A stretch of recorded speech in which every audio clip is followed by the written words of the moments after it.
Thursday, Wisconsin Governor Scott Walker, impossible presidential candidate, made headlines when he compared the Islamic State to unions in Wisconsin. He made the comment at CPAC, the Conservative Political Action Conference. Governor Walker, Ned Ryan, American Majority, board member of the American Conservative Union. Would like to know, should you become commander-in-chief, how would you deal with threats such as ISIS? We will have someone who leads and ultimately will send a message not only that we will protect American soil, but do not take this upon freedom-loving people anywhere else in the world. We need a leader with that kind of confidence.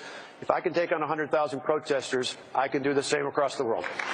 Wisconsin Governor Scott Walker speaking at CPAC Thursday. Meanwhile, Walker has announced plans to sign an anti-union right-to-work bill that would eliminate the requirement that workers must pay union fees.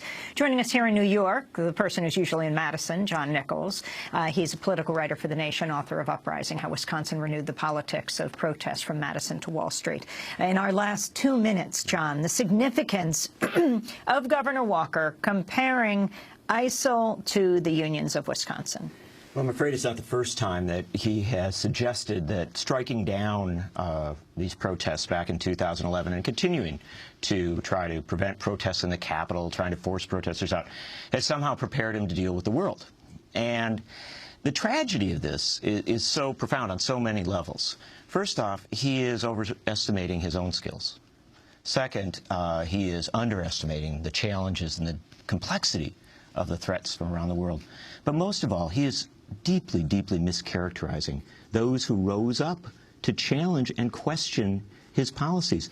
These were school teachers and snowplow drivers and nurses and parents of children with autism and other challenges, seniors who were concerned about their care. This was not just a union protest in Wisconsin, it was an anti-austerity protest. And it was incredibly diverse, incredibly, and I will use the word beautiful. You were there, Amy. And I think to try and suggest that disrespecting peaceful protests that literally went out of its way to stop at stoplights, you know, to let people cross, it's so wrong. And I think it raises profound questions. Not, you can get angry about all this, but I think it raises profound questions about whether Governor Walker really begins to understand what he's talking about as regards global threats, but also begins to understand how a president should look at the people he would serve. Final question. We only have 10 seconds. Back to our first story, FCC, the major decision around net neutrality.